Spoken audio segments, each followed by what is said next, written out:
Garai hortan, Federico Krubik librerian zeola, hemen liburu dendan zeola, azaldu zen Jorge Oteiza.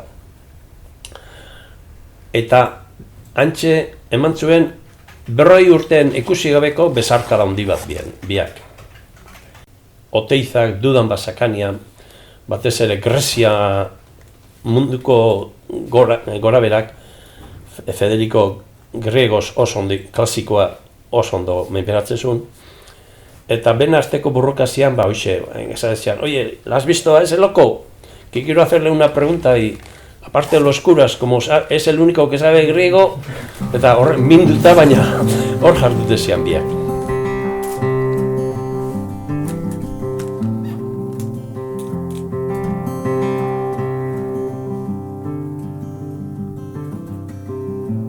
Tell me how's the former rising, big and bright on the horizon, how you feeling? Bai, izan ere, nire ustez behintzat gaur egun innovazioaz hitz egiten denean, innovazioaren oinarria da atzera pauso hori. Askotan aurrera joateko, pixkatean gelditu, 2 pauso atzera eman, eta horra hasten da guztia. Azken finean gure aitak askotan izaten du ezta, liburu da bere garai horietan orain dela 40 bat urte alako kulturgune txoko bat zen. Hortara ari da bihurtzen ere liburu dendak. Kulturgune eta ekimenak egiten diren leku. Hiding in the dark, tell me how does it feel, the lights go up. Digamos que podía estar la historia en unos comienzos cuando Imanol y yo coincidimos viviendo en Londres.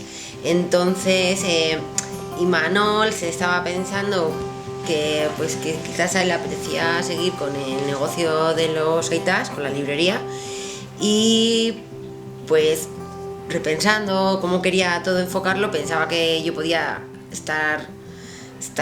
hacer equipo con él.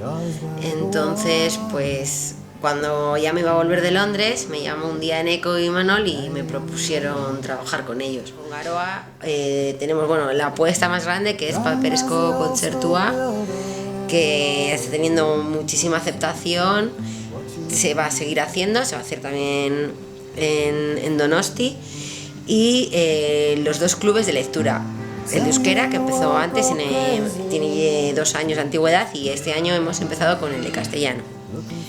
Se seguirán los mismos formatos en Donosti. Luego, pues más presentaciones, al final, más presentaciones de libros, queremos que se mueva bastante. Standing by the door.